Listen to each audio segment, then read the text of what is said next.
then the plot of the Lagrangian look like this.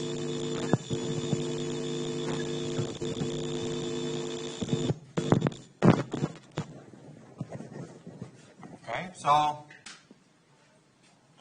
so now what is the polynomial? So now you can check that the polynomial defined like this. Okay, so this one is the first data point. Yeah, and this is the second data point, the third, this is the fifth one. So you can check that when x equals 0, then p, it just equals 2. Okay, so yeah, so you can check that when x equals 0, what is the first point? Yeah, then p at 0 just equals 2. And why is that? Well, because when you plug in 0, okay, then you have L1 0 here, L2 0 here, L3 0 here, L4 0 here. Okay, and only this L1 0 equal 1. Yeah, so that's why it gives you 2 multiply 1 is 2 here. And the rest of them are just equal 0. So this one is 0, 0, 0. Yeah, and so on. So you can check at the second point, P1, okay, is you just plug in 0, you just put in 1 at the position of x, and then L1 at the first point it just equals 0. And at the third point, the fourth point, it just equals 0. But at the second point, it equals 1. And so on. So that's why it gives you exactly the value at the data. You see, you don't have to solve any linear system. Yeah? So now, when you plot the polynomial, it looks like this. So you remember this one is the first data point, the second data point, the third, and the fourth one. So it goes through the data point exactly. Okay? And we can implement a simple MATLAB program to do that. So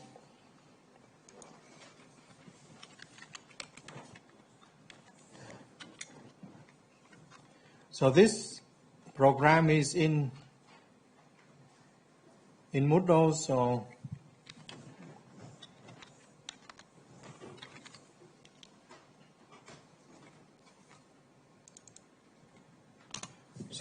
you can see that, because we have to implement the formula in a general way, right? I mean, here in that sample we have only 4 points, but in general you have to have like n plus 1 points, okay? And the polynomials Lj will be given by this formula. So it's a product of x minus,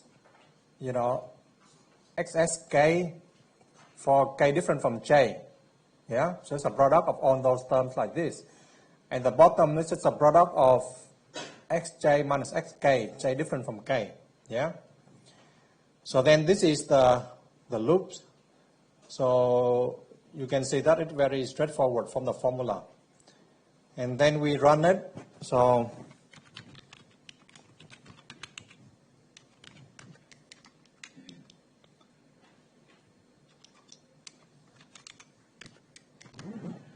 you see that in order to run it, at first you have to define what is L1, what is L2, what is L3, what is L4. Okay, so just code up the function Lagrange and define what is L1, L2, L3, L4. And then the polynomials, just define like this. So exactly follow the slide. Okay, just convert the formula into MATLAB and you can run it. And you see this is the curve. I mean the polynomial. And this is the each Lagrangian, right? So this one is, L2, right? Because L2 is equal 1 and so on, okay? So you get the idea, right? So now,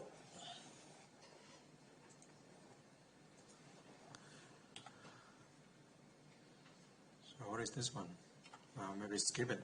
So now the general formula is like this. So suppose you have n plus 1 points, okay? Then Lj can be defined by this formula. So on the top it's just x minus xk, okay? And on the bottom you just have xj minus xk, k different from j. So we can verify that Ljxj equal 1 and Ljxi equal 0. So why is that?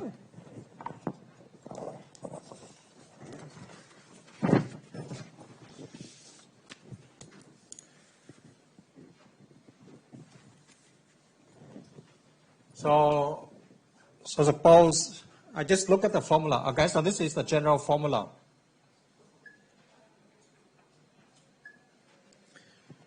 For Lagrangian, and now my claim is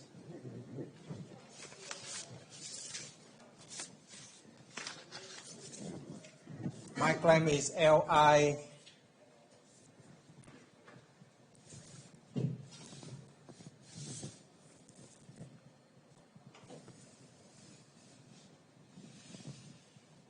So Li xj will equal 0 for I different from j.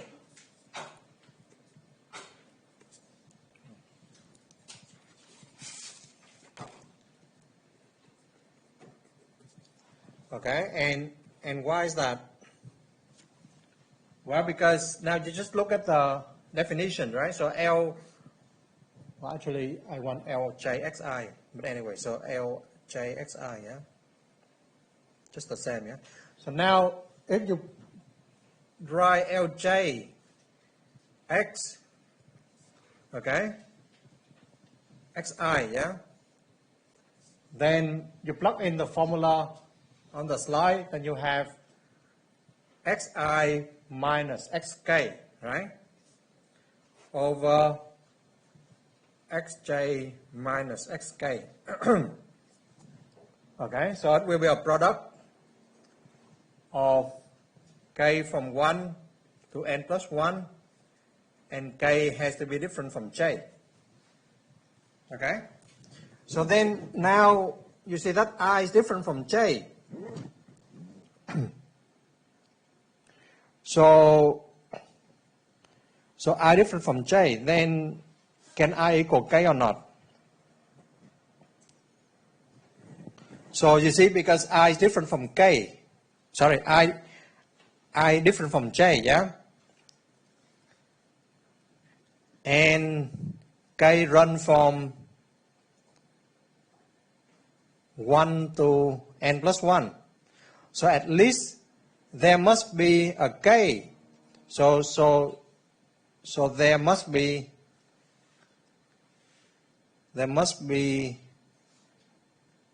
a k, maybe say a k0, right?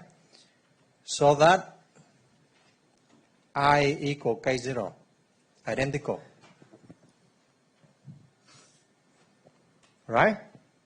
Because you see, you run, k you run from 1 to n plus 1. You just skip j, yeah?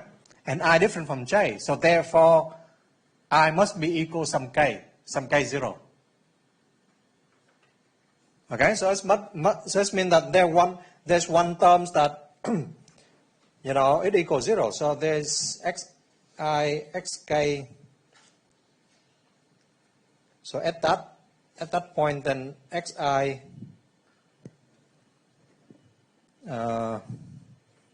xk0 minus xk0 just equals 0. And so therefore Lj xi equals 0. Right? You saw it in the example already, but now it's just like in the general in a general sense, like why it equals 0. Yeah? And then the other case is I claim that Lj xj equal 1. Yeah?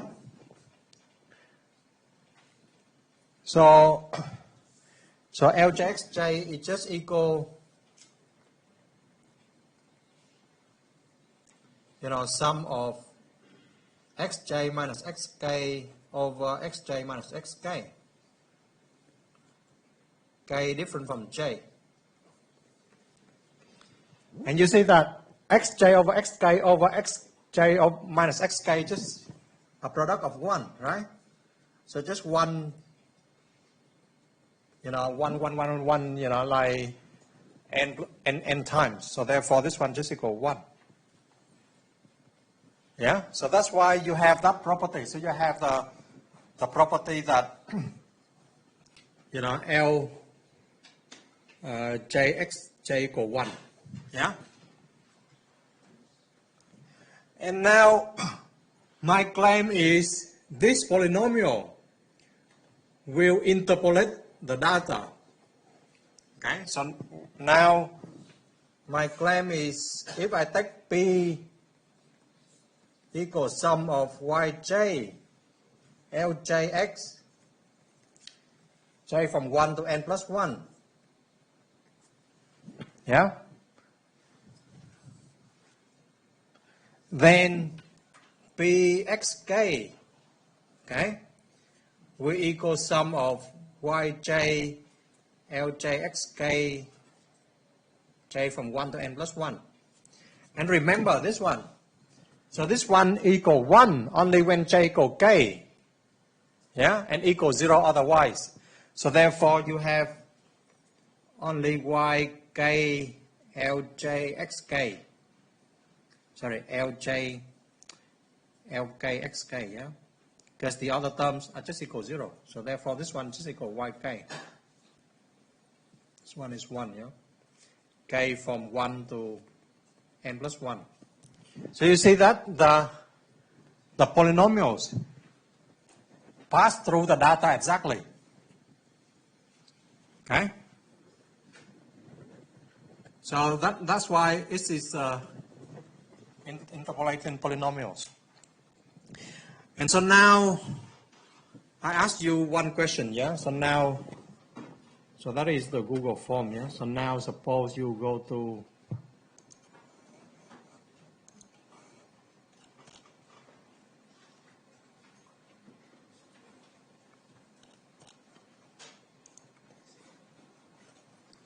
So I ask you a simple question, so interpolation. Okay, so this form asks you a question.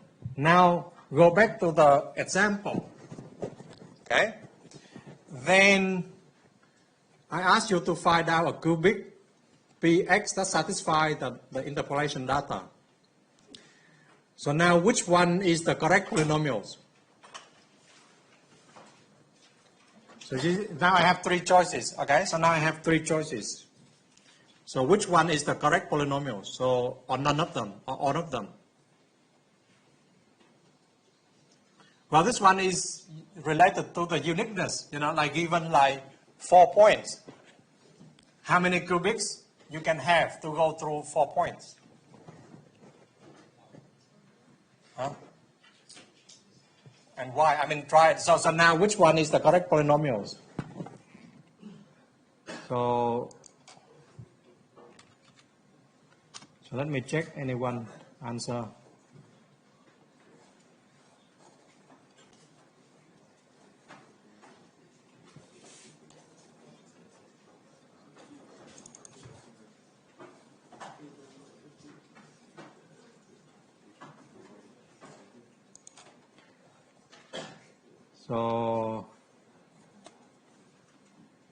So somebody just said that it's this polynomial.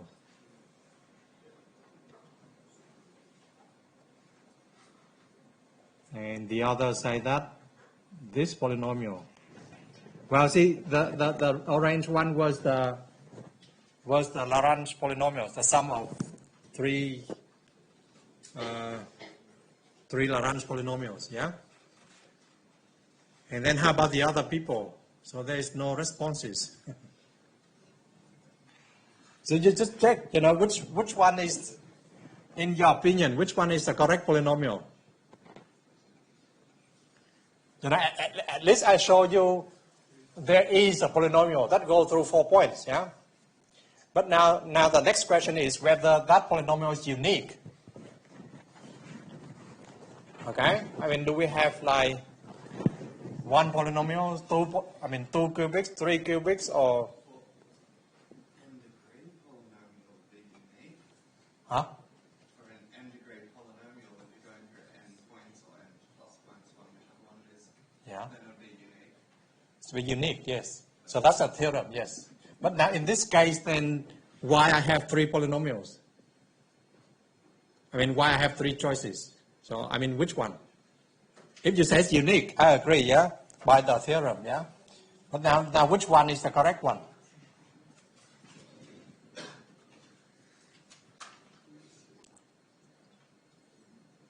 So you have to do some calculation. I mean, this one you cannot just look at it and, you know, suppose this one is like exam question, you know.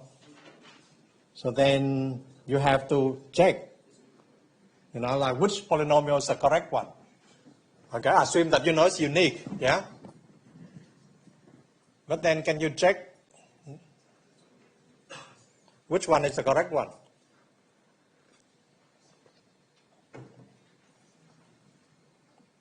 Okay, so now let me check it by MATLAB, okay? So suppose I'm doing MATLAB, I'm just like,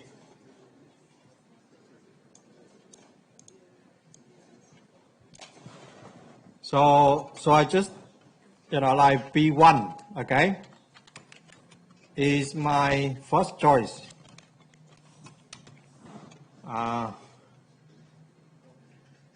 Now, what is my first choice? So this one, yeah?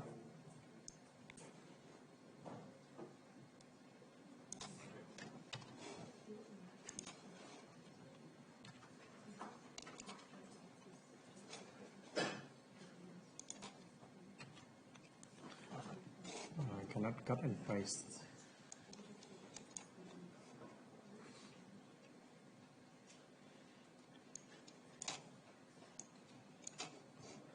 Well, suppose I just take 2 plus 5.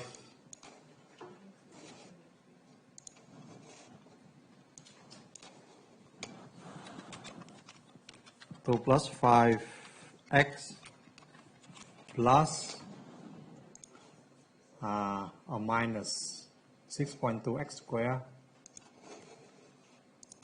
minus 6.5 square plus 2x3, yeah?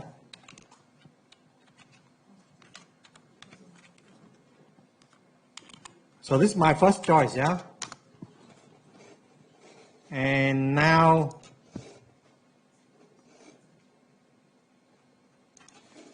I just check, okay, so what is P1 at 0? So P1 at 0 just equal 2, right? And 1, 2, 3. Okay, so P1 definitely satisfies the condition. Yeah, so P1 definitely is the correct choice. Yeah, and then P3 is also the correct choice because it's a Laurent polynomial. So why I have 2 polynomials? If your theorem says it's unique, then why I have 2 polynomials that satisfy the interpolation condition? Same thing but different way. Okay, so then it means that you have to expand this. Okay, you expand this, then you should get the blue one. Okay, so then you can do the same for the red one, and actually the red one will satisfy the interpolation condition as well. So three forms. Okay, it looks different, but when you expand it, then it will give you the same polynomials that go through those 4 data points. Okay, and that is the theorems. What we are going to say in the next slide. So the next slide, let's say that, okay, suppose I have n plus 1 points.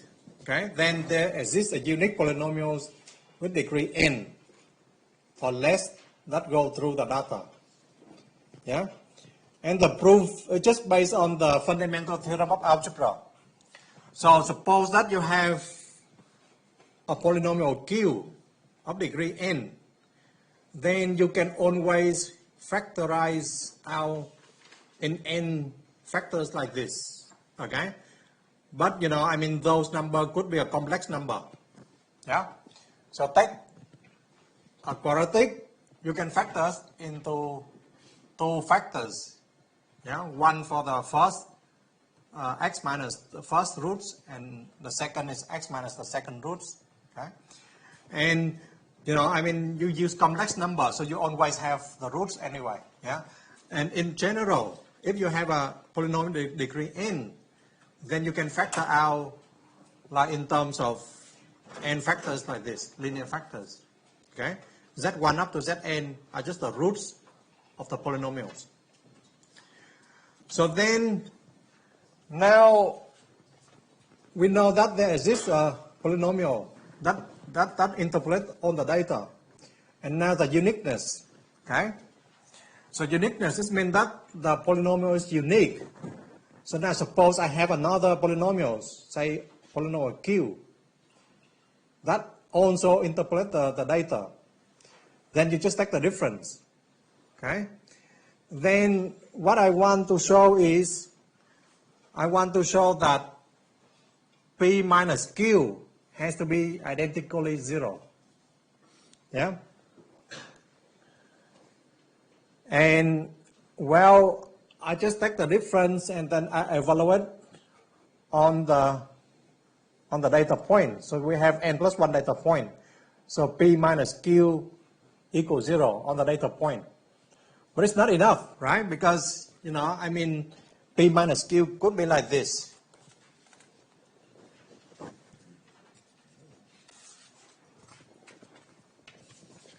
P minus q, yeah? So now, xj then it's equal 0 on 1 to up to n plus 1, yeah? So now you have, suppose you have n plus 1 point. Then it could be like this, right? So still, so this one like x1, x2, x3, and so on. You know, I mean, it's still 0 on the xj, but it might not be a 0 polynomial, yeah?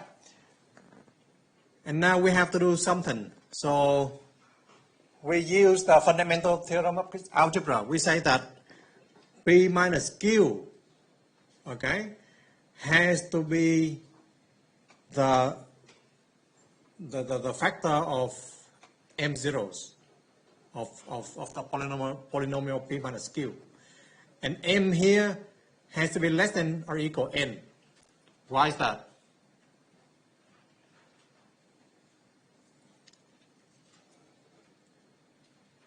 So m has to be less than or equal n. Why?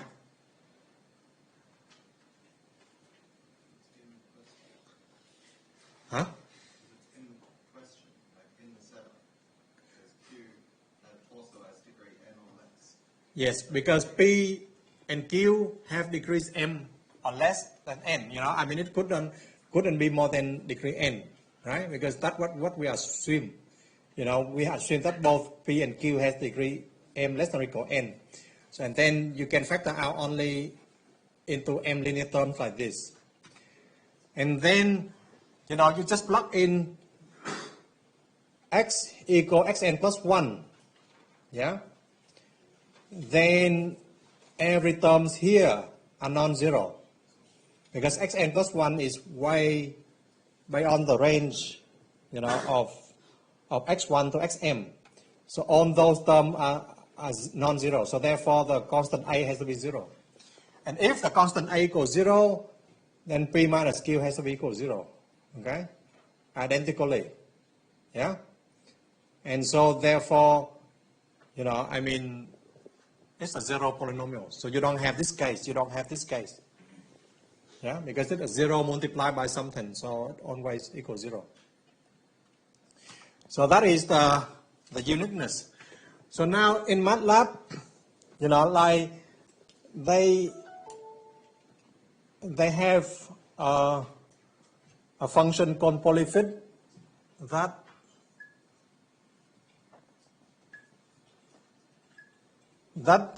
interpolate the data, but they don't use Lagrange polynomials, but they just solve a linear system. Okay, and we saw it before. So suppose you have cubic, that they just solve based on the interpolation. They just solve a 4x4 linear system, and then they will give you the polynomial. So we just use it if you don't want to use the Lagrange polynomials.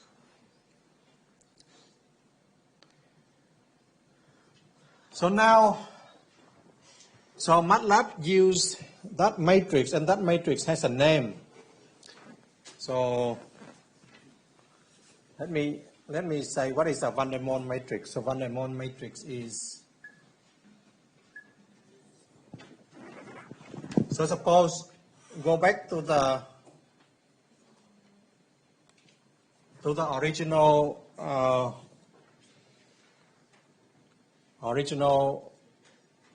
data set, yeah, so just have P0 equal 2, right?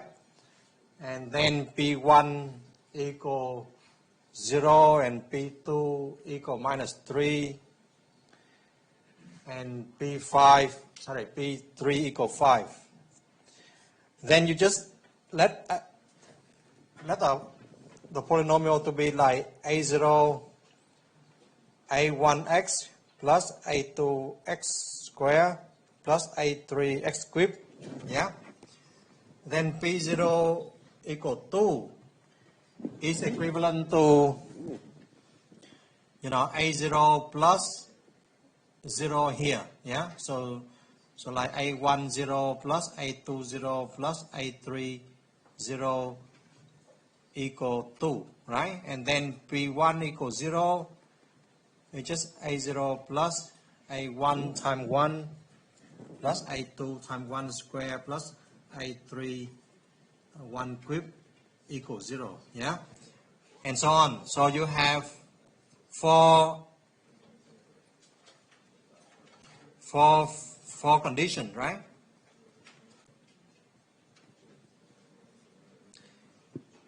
So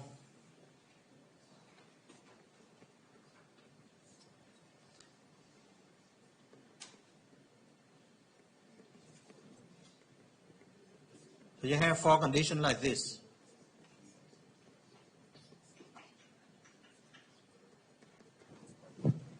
Not equal 0. So this one should be -3, yeah? This one should be 5. So you can write out as a matrix. Okay, so a matrix look like this. Will be 1, 0, 0, 0, and 1, 1, 1 square, 1 cube, and 1, 2, 2 square, 2 cube, 1, 3, 3 square, 3 cube, A0, A1, A2, A3.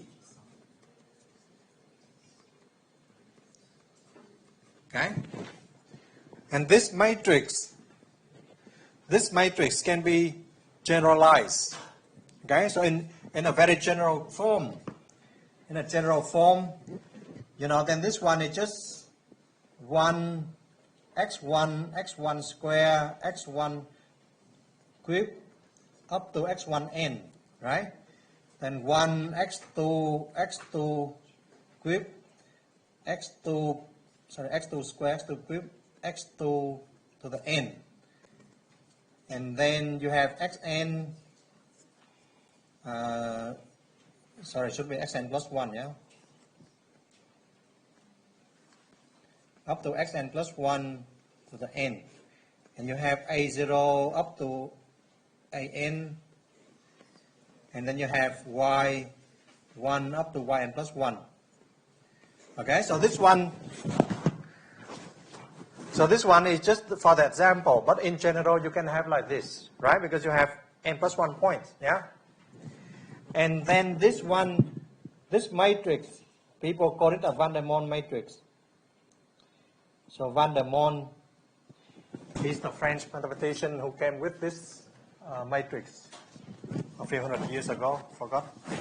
But then, you know, more than that, he proved that this matrix is always invertible. Okay, this matrix always invertible. So this linear system, you can solve it always when you have n plus 1 data points. Yeah?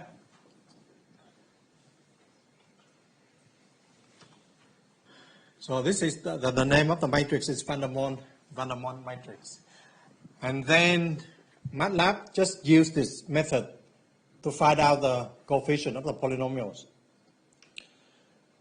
So at least you know that there's two methods, right? So one method is Lagrange polynomials to find the interpolation polynomials. And then the second method, you use a Van der Monde matrix, is to set up a linear system, okay, like this. And you solve for it, and you have the coefficient for the polynomials. So now you see that for the Lagrange method, you don't have to solve a linear system, right? So let's look at least more efficient, easier than the Van der Monde matrix approach. But now, what happened when, suppose now I have 4 points, yeah? Now suppose I want to add another point, yeah? Suppose now, you know, like here I have 4 points, 0, 1, 2, and 3, yeah? So now suppose I want to add another point. So like 4, at 4, then I have like the function has to be equal to 10. Then how do I do it? Well, I have to recompute all the Lagrangian, yeah? Or in this approach, then I have to recompute the matrix, okay? And then inverse the matrix. So both are not very good. I mean, in some form that you have to do something again, right? So it's very tedious. And now, so Newton say that, okay, I have a better way to do it. And Newton is very smart, he can do anything, you know. So, so he said that he considered the same problem, okay? But he said that if I have extra point, I don't have to recalculate everything. I just add on the calculation. And he proposed a totally different method, okay? And now we have to study, you know, because he's very smart. So now, so now the Newton form. So before I introduce the Newton form, let we go back to the problem again, okay? So the problem is we have a collection of n plus 1 points, yeah? So x1 up to n plus 1. But now, further, I assume that the data come from some function f. Okay? Before we just have xj and yj. But now we assume further that yj actually come from some function f, unknown function f. And yj is just f of xj. Yeah? And now, before we introduce the full polynomials, let's assume that I just consider a Pm, okay? But Pm, it's not a full polynomial. It's just a polynomial degree m and interpolate up to m plus 1 points, okay? So interpolate only up to m plus 1 points. So what happens, suppose I have, say, m equals 0. So what happens if m equals 0? So for m equals 0, yeah, then I have only 1 point, yeah, because m plus 1 point, yeah. So therefore P0 is just equal f at x1. So P0, what is the degree of P0? So degree 0, right? And degree 0 is just a constant. So P0 is a constant, and it equals f of x1, okay? And now, what is P1? So what is P1?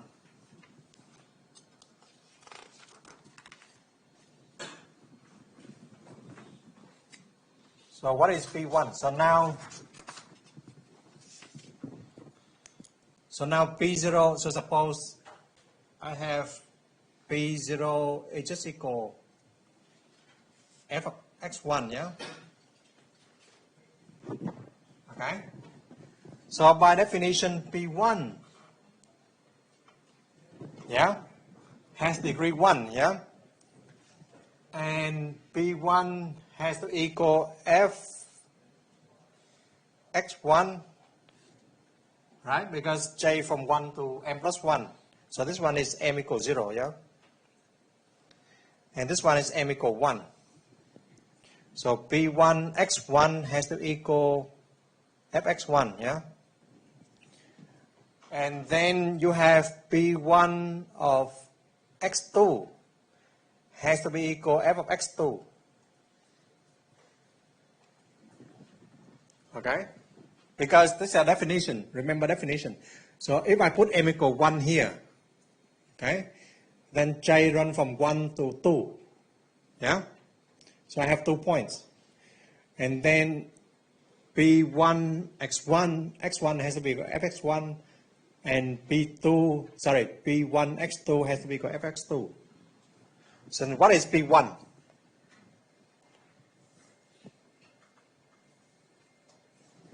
So what is P1 in the picture? So suppose this is my x1, yeah? And this is my x2. And this is my fx1. And this is my fx2. Then what is the shape of P1? A line, yeah? Because see, P1 has degree 1. Remember, Pm, yeah, has degree at most m. Okay, so P1 is just a degree 1 polynomial, which is just a straight line. And through 2 points, you have only one straight line, yeah?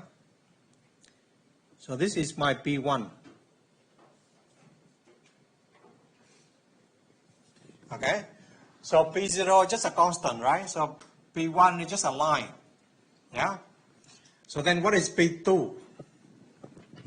So now by definition, then I have P2x1 equal fx1, P2x2 has to be fx2, and P2x3 has to be equal fx3. Yeah? So you draw pictures, you can see that, you know, this one, my x1, x2, and x3.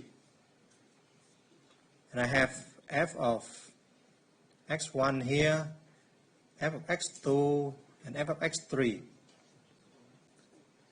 Then what is P2? So what is P2? So just go through 3 points. Just a parabola, yeah? Not degree 2, so it's just a parabola. And so on. So you can see that Pm is just a polynomial degree m, yeah? And that goes through the first m plus 1 points. Okay, so that is the definition of Pm. So you see, now we do it a bit like more formally, yeah? So now we know that P1 has degree at most 1 and satisfy this condition, okay? So therefore, P1 is just a line, yeah? So, and you can see that if you remember how to write equation of the line, then P1, yeah? So maybe let me write down here, yeah? So P1 is just, oh, I cannot see it. So P1, so maybe here, yeah? Will be f of x1 plus the slope, yeah? The slope of the line. And the slope of the line is just x, the difference in y divided difference in x. Okay, so you can write down the equation for P2 like this easily. Yeah, if you remember how to write the equation of the line, yeah. So here, so P1 is just f of x1 plus A1. Yeah, so A1 is just a slope of the line. And A1 is the slope of the line. And how about P2? So P2, you know, is before we write out P2, let's look at this argument again. Yeah. So we know that P1 minus P0, okay, has to be a degree 1 polynomials. So then, and further than that, you know, when you put x1, that is just equal 0. So therefore, P1 minus P0 has to be in this form. Okay? So you can do the same for P2. So you say that P2, so before I write out P2, yeah, so I say that P2 minus P1, okay, has degree at most 2. Okay? I just repeat this argument, right? And P2 minus P1 at x1 has to be equal 0, right? And P2 minus P1 at x2 has to be equal 0, right? So therefore, you can have P2 minus P1 is just some product of x minus x1, x minus x2. And therefore, P2 is just equal P1 plus A2 x minus x1, x minus x2. Right? And then I have P1. Remember, P1 is just f of x1 plus A1 x minus x1. So, yeah. So I just replace. So this one is just P1. We got from P1, yeah. So anyway, so now when you rearrange it, you have P2 is just fx1 plus some constant x minus x1, then plus some other constant times x minus x1, x minus x2, and so on. Yeah? And so on, you have to repeat up to xn. Then this one is the Newton form of the polynomials. Okay? So now the form is very, very nice. But now the problem is, how do you know the coefficient? How do you know the coefficient A1 up to AN? Okay? And so Newton said that it's easy. I can do it, okay? So we figured out that A1 is just a slope of the line. Yeah? But now how about A2? Okay, so you know that A1 is just the slope of the line. We just figured it out here. So A1 is here. So this one is A1, yeah? Okay?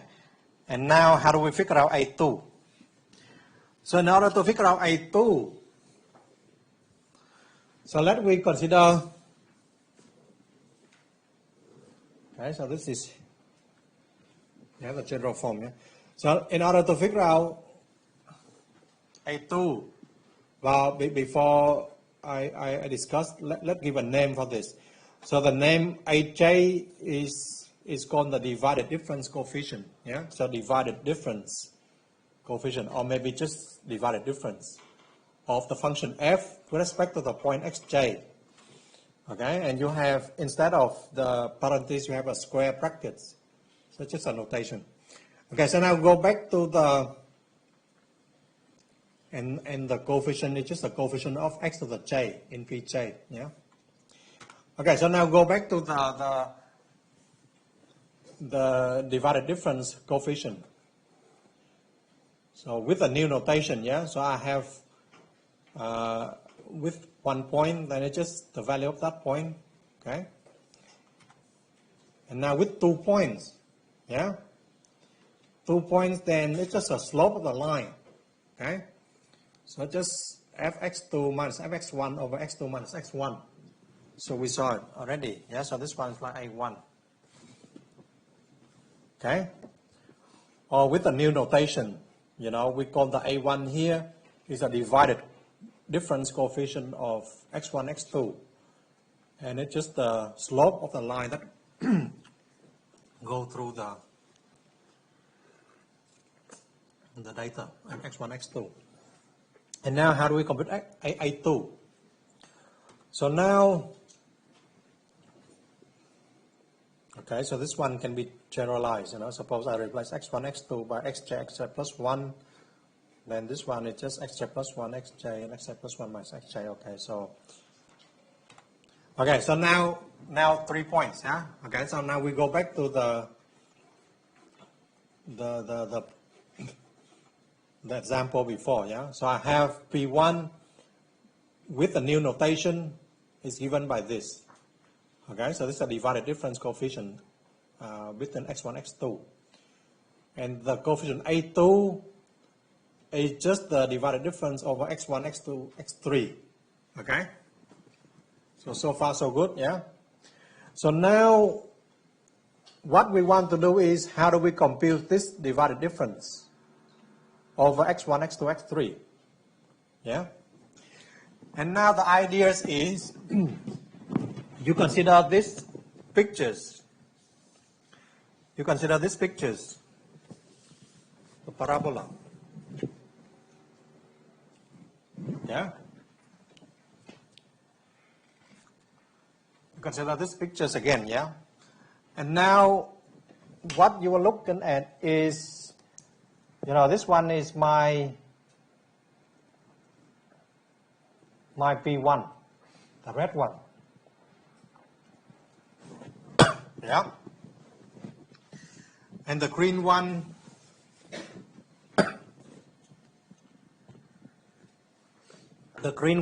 is my P2. Okay? But now see, you can construct this curve in 2 ways, right? You can go from the left, you know, you construct P1 from x1, x2, and you have a blue curve, P2, yeah? But the other way is you can do it from the right. Okay, so now I draw the pictures again, yeah?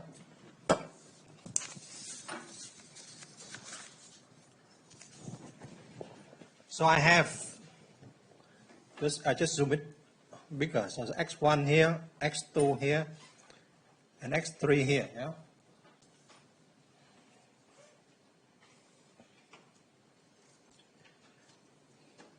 So this one is my fx1, fx2, fx3. And the blue one is just P2. Okay? And the red one is my P1. Okay? So this one is I construct the curve, the blue curve from the left to the right. Okay? But you can do from the other end. Yeah, you can do from the right to the left. Okay? So now I construct the blue curve from the right to the left. Yeah? So it means that I can start at Q1. So this one, my Q1. Okay? So the dot is the Q1. So the Q1 is the polynomial of degree 1, which is just a straight line that connect